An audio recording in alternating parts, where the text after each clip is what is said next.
Okay,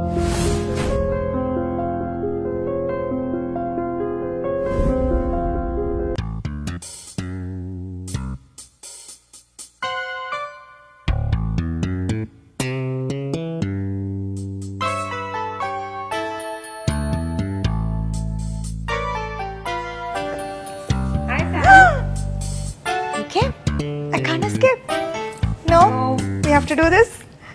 Yeah. I have to get into. You have to get into controversies. Fine, let's start. I have to grill you, no. Fine, I'm ready, teacher.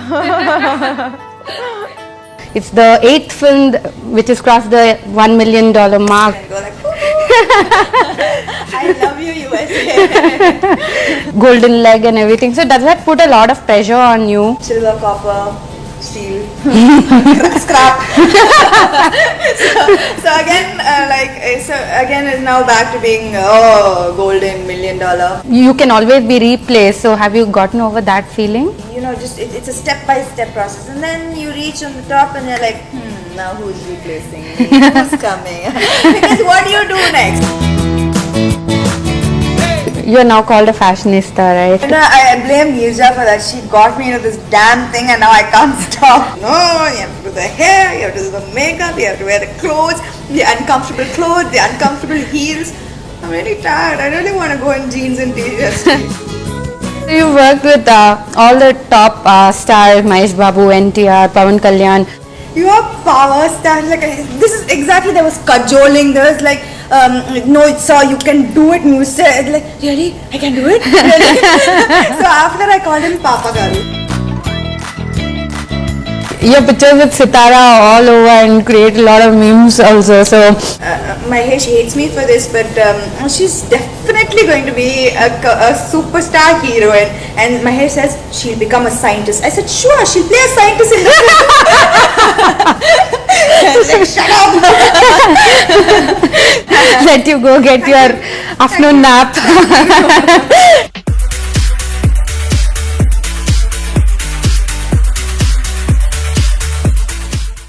Hi Samantha, thanks for being on the show. It's such a pleasure to have you here. It's my pleasure. I've been waiting to do this.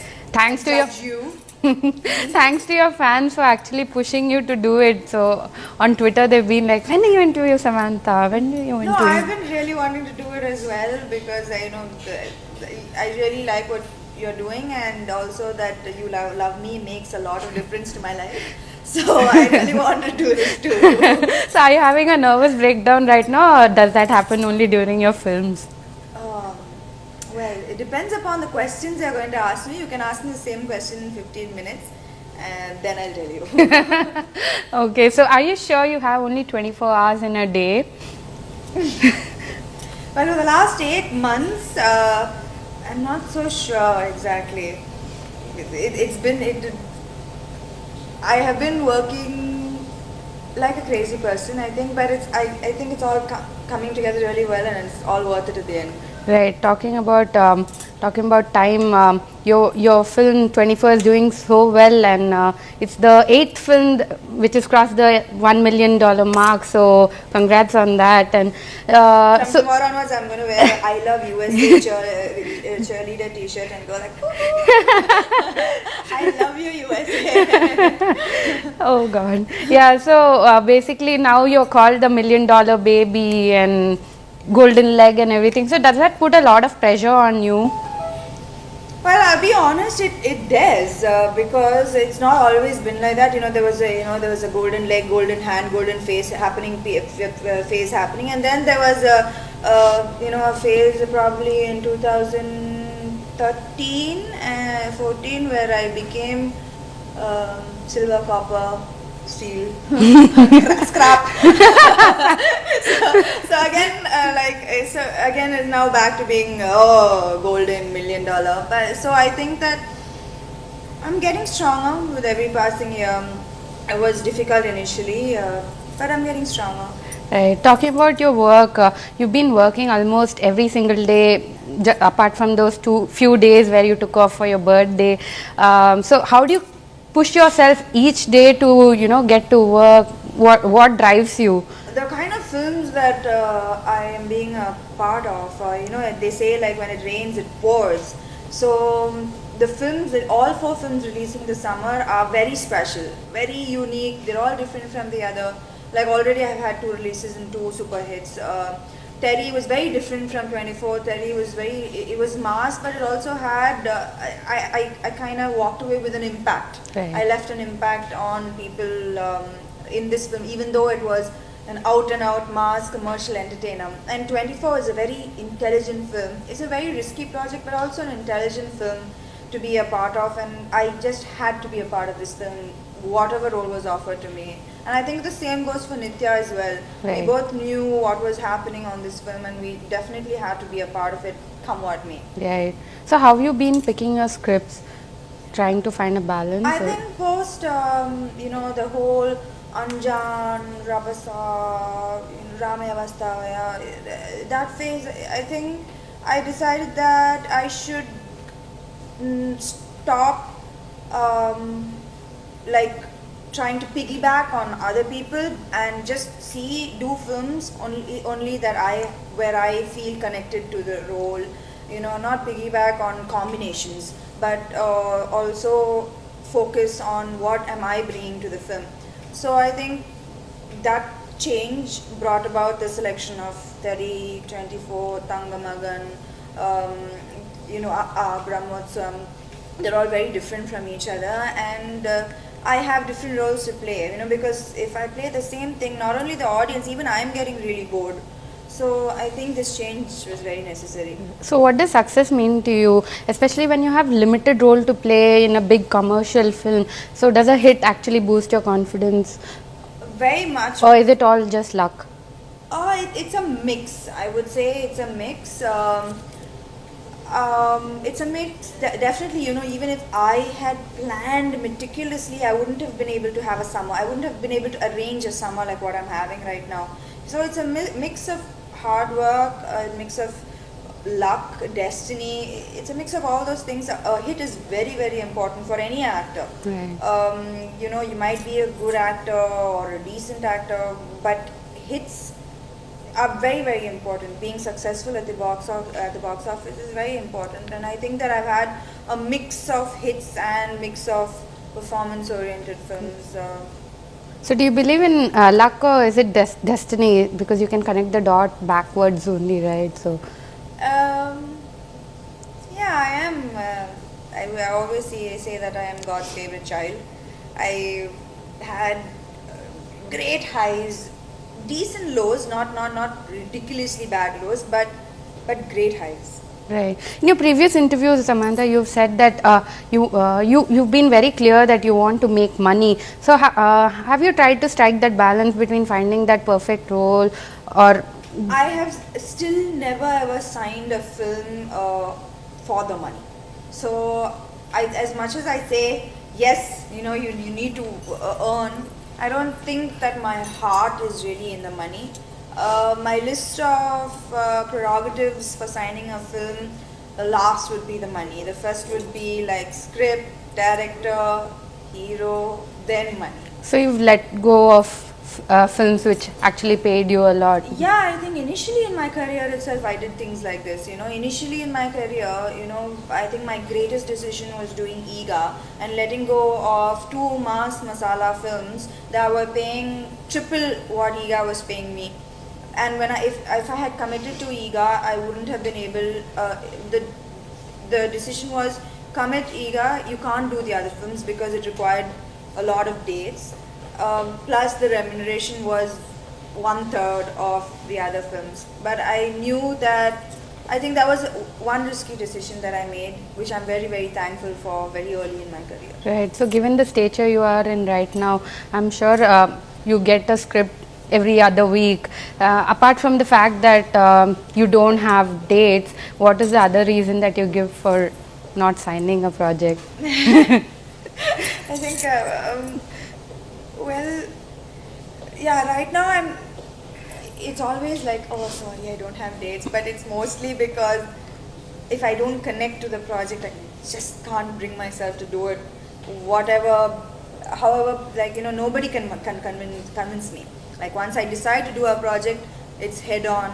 I'm willing to like reduce my remuneration, but once I decide not to do a project, nobody in the world can convince me to do so. Right. So, since you would have let go of lot of scripts, what's the most preposterous script that's come your way?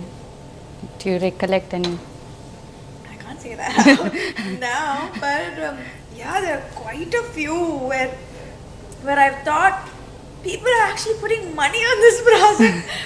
Yeah, there are quite a few. I can't name names because those projects have happened and other people have been a part of it. So, on a scale of 1 to 100, how greedy are you as a person? 100. I am extremely greedy. This also has its positive. It has its positives. It also has its negatives. But yeah, I'm very greedy, especially when it comes to work. Work. So, is there any quality of yours that you hate? My insecurities. I think that something that I have never changed since a child is something that I've not been able to let go of. Are my insecurities. I've changed so much as a person, become better, become stronger, become more talented, become a whole range of things, but this is something that I carry along and trod along every day. Right, Samantha, in the past you said that when you're on the top, you can always be replaced. So, have you gotten over that feeling? Yeah, that's the thing about when I was, on the way to the top. It's you just have one focus, right? You don't really care who's around, what's around. You just like pick the right films, do really good, do hard work, and just it's a step by step process. And then you reach on the top, and you're like, now who's replacing me? Who's coming? Because what do you do next? What do you do next? So I think for a little bit, I became this really, what do I do next? Very uncomfortable phase. And then I guess I realized that it's okay. It's okay to let other people do the films that anyways I am kind of bored and tired of, like the whole 5 songs, the lead scenes before the songs, the damsel in distress. Actually, I'm going to say that it's okay. Let the other girls do it. They're all beautiful. They're all talented. Let them do it. I have started wanting to do things that I am challenged. I need to be challenged to go to work every day, and that's my driving force. Right. I need a fight. If I don't have a fight every day, I'm going to wither and die, and I'm not going to be able to work the way I'm working. It's only because I have a challenge that I survive. So I need challenges, and I think I'm focusing on that right now, on doing films that challenge me. So when you said that you're unaffected by being replaced or your position, but is there any moment where it actually haunts your dreams? Well, I'm getting into the next phase, I feel, of my life. The aggression has died down a bit, and at the risk of scaring a lot of people, I think I want to settle down, and I'm getting into that phase of my life where I want to take things slow and do quality work and settle down maybe. Not so soon, but in the process. Eventually, okay. I don't believe that you can just get up one day and say, okay, I quit, and just go to the next phase. It's a process, of that takes a while. So I think that I've started that process. That transition. Yeah. Okay. So when we talk of dream, what is it that you dream of? I'm sure your army of fans would want to know about. I dream really that I can be as successful as I am a star. I can be as successful as in the next phase of my life, like the family and wife or mother, because it's always been about me. Samantha's star work was very self-centric. My entire world was very self-centric. It didn't really have much room for other people and other responsibilities. I was only responsible to myself. So I fear that It's difficult when you live such a self-centric life to actually how good will I be at giving, at looking after somebody else, not just a child, a husband, or so I do worry if I can transition well into that phase. So I dream about being as successful in that phase too. Right. So, Samantha, you have like a huge number of fans who come to your rescue every time for everything. So, do you get that optimism from them, or is it the other way around, Very, that very much. your optimism rubs on them? I think it works both ways. I think, I'm a very simple person. What you see is what you get. Um, I can't really be anybody else but myself. Like, I can't put on a facade. I can't act after 6 p.m. after call, after pack up. So there is a genuine connect that I have with a large number of people. Like, my only access is right now Twitter, and I trust them. I mean, these people are not on some Samantha is the best, Samantha is amazing trip. They are when they don't like something, they point it out. They are not scared of me in any way. So I respect them a lot, and I value their judgment. I believe that what they're telling me is true. So they give me immense strength. I am in touch with many of them, even on the phone and SMSs. So I think that it works both ways. I'm really happy that I have a good influence in their life, and they have a tremendous influence in mine. Right. So, Samantha, of late, a lot of discussions are around the way you look, be it films or events. So, is it dreadful, to look good constantly each time? So, does It's scary. It's really, really scary. Especially in the initial phases of my career, I didn't look like the other girls. I was not as tall as the other girls. I was not as pretty as the other girls. I was not as fair as the other girls. So I took a beating, because it took a beating of like self-loathing. Like, why am I here? Why am I, I can't compete with these girls. I'm not good enough. So it went through very bad phase where a lot of people need physically coming and pulling me out of that phase. So I'm extremely, extremely happy to be here, and now I finally got it that it's okay to not be perfect. It's okay. It's okay to look like 90% of the women. I am the majority. So I'm proud. I am the majority. A lot of women on the road, I look like any of them. I am the majority. Why should I want to look like that 10% of the population who are unrealistically, beautiful and plastic? So I finally got to a space where I'm okay with being the majority. I'm okay with representing 90 to even 95% of the female population of India. So I'm proud to be where I am. Right, so you are now called a fashionista, right? You started off that trend of actually fashion, at least when it came to South Indian cinema context. So, did that put a lot of pressure on you initially? Yeah. So you had I blame Neerja for that. She got me into this damn thing, and now I can't stop. Like, it's so much pressure. All I want to do is go to events like this. This is how I dress on a normal basis. I want to go to events like this. But Neerja's like, no, you have to do the hair, you have to do the makeup, you have to wear the clothes, the uncomfortable clothes, the uncomfortable heels. I'm really tired. I really want to go in jeans and t-shirts to events. And I think that the way she's pushing me, I'm going to head there. I'm going to go in jeans, t-shirt and washed face to events very soon. But we do enjoy playing dress up.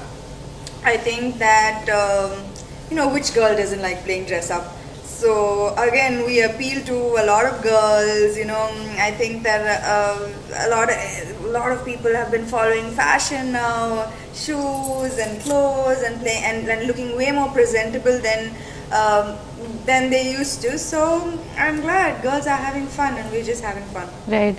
Coming to talk about your films, at the audio launch of Brahmotsvam, you actually said that you're very conscious when you stand next to Mahesh Babu.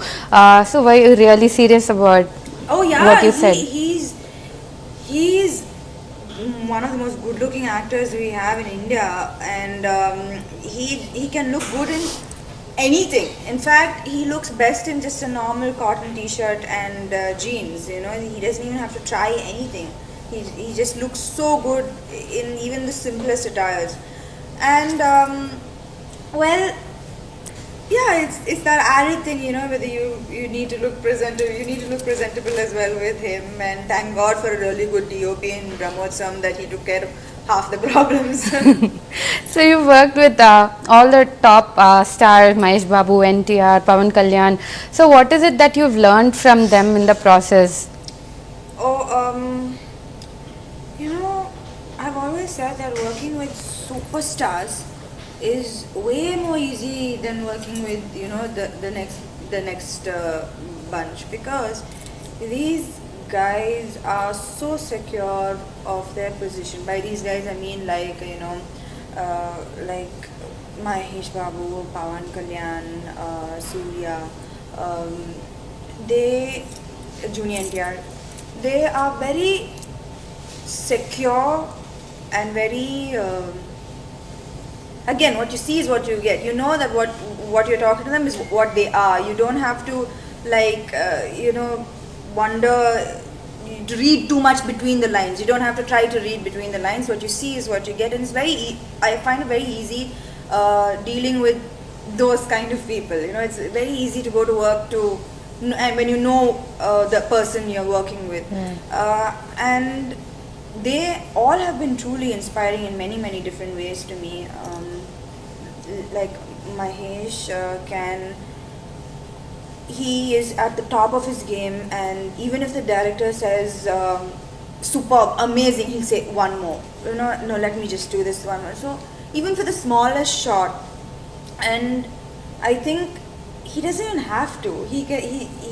But he does it, you know. And so those days when I feel tired, I'm like, enough. I look at these people, and even at this position, they want to push harder. So you know, these things inspire me at work. And well, Pawan Kalyan, he's an amazing person. Like, you know, people would be so shocked to know how he is in real life, you know, because, you know, he might be Pawan Kalyan, power star, but, well, do you know that in Switzerland when we were shooting, I've never said this before, I think, in Switzerland when we were shooting, and he's shy of crowds. Now what can I say? He's always in the middle of some 5,000, 6,000 people, but he's really shy, like, you know, of shooting when there are crowds there. And so, like, in Switzerland we were shooting a song, and there were, you know, tourists and stuff like that, and he was so shy, and he's like, no, you don't put the step, let me walk. And then he wouldn't come out of his van, and then Trivikram had to go and say, you just come, you do it, no, you see, you know how it be. I was like, are you sure? It's like, you know, just watch. And then I was laughing, and I was like, your power stand, like, this is exactly, there was cajoling, there was like, no sir, you can do it, and you said, like, really, I can do it, really? So after that I called him Papa Garu. So his pet name is Papa Garu Randi, please tell me, em parledu So he's so blissfully unaware of you know, that of his craze and of his power over influence over people. He's very normal, and he's a very good person too. So these things inspire me as well. Surya has his just determination and his hard work. You know, he has told me, like, you know, initially he was ridiculed. He had a lot of criticism from what industry outside, that, you know, he might not be a good actor. But look at what he has done now. I don't think anybody in India can play Atriya, Mani and Shivakumar like he did in 24. So It's just like grit, determination. And again, he's completely unaware of his effect on women, of his good looks. Completely unaware. He's like, yeah, really, you think so? So I think that the moment you think that you're a superstar, and that, I think that's when it goes south. So these people all have their hearts in the right place. Junior NTR, I find zero difference from, I worked with him in Brindavanam, which was 6 years back, to now in Janata Garage. This person is exactly the same. There has been no change whatsoever. Even in the slightest, I know how he will react to things, hits, flops, marriage, baby, the outside world. He has not changed for anybody, and that is an amazing too, because some people, my own friends, in if I don't meet them in 2 months, I'm like, who are you?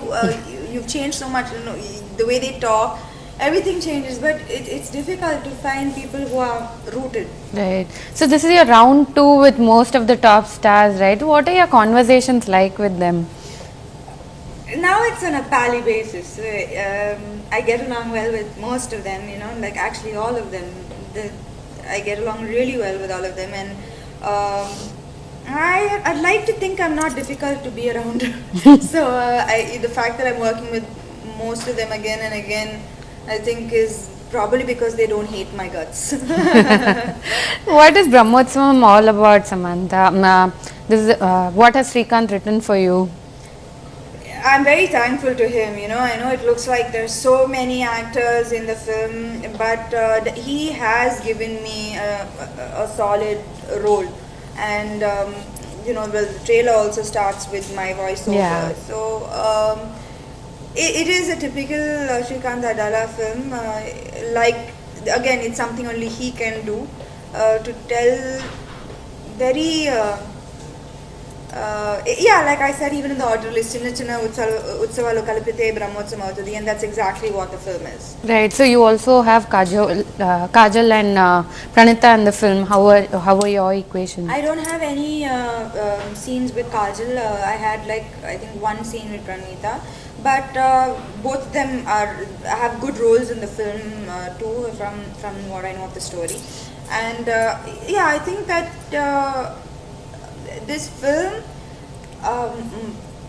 it has a lot of love in the film, a lot of romance. So I think that it's been a while since Mahesh has done a film with this much of romance. Usually it's the romantic portion is always like sidetrack in most of his films. Right. But this is proper like in the foreground. In like the main plot. Okay, so we heard that you danced a lot for one of the songs in the film. Does it still freak you out? I had to look drunk while I was dancing that song, so so I just passed it off in that. But dancing doesn't come as easy to me as acting does. Right, we are equally excited about so what can we expect from that film? Well, it's the first time that I've done quirky comedy, and the trailer and the teaser has been appreciated. I'm very, very happy with the way the film has come out. I'm really glad that Trivikram sir, he kind of didn't do the whole again superstar film, and did a nice story, right? And I think that has come out really well. It has all his signatures on it all over. It's completely a Trivikram film. Right. We are just part of his idea and his story, but it has him completely all over the film. Right. So almost feels like Trivikram Srinivas has written the story for you. Did you actually bribe him? I wish this was true, and I wish I had this influence over anybody in the industry. No, I think he had this script for a very long time, but he didn't have the opportunity because he was always stuck doing really big heroes films. And this script, I think, is one of his during Attadu itself he had this script actually. So I think because his next film got a little pushed because the heroes dates and right. stuff, so he had this time to do So that's how happened, and the thing is, even in a Yemaya Chesa way, it's actually the boy and girl have equal roles. But when it comes to a love story, the girl always happens to look like she's the center of attention. Because usually we're so used to seeing films where it's like it's hero worshipping. That when a girl slightly has a better role than normal, you immediately think that it's focused towards the girl, or it's a heroine oriented film. But I think Nitin and me have very equal roles and equal parts to play in this film. Right. Trivikram and you almost seem like good friends, and same with Nitin. So, was it easier for you to work with friends on? Absolutely. Trivikram is my 24-hour friend. I can call him at any time of the day, and he's really my anchor. I have these. When I stress, I go cuckoo, like almost like go. It's very difficult to kind of calm me down. I think very few people have that ability to calm me down in such high pressure situations, and out of those few people, he's definitely one of them. Right. Samantha, is about connecting with your roots, we are told. And acting, I'm just having fun. Half the time, in that film, I just did whatever I wanted to do. I was goofy. I didn't care, how it's going to look on screen. I was just having fun, and I really hope that people like me having fun and not think I'm a complete idiot. It is a very sweet story. It's not a love story, so it touches upon family and your relationship with your mom, dad. It has a lot of things, and I think that he's told this story very beautifully. Right. So, what is your character like? She's a rich, spoiled brat.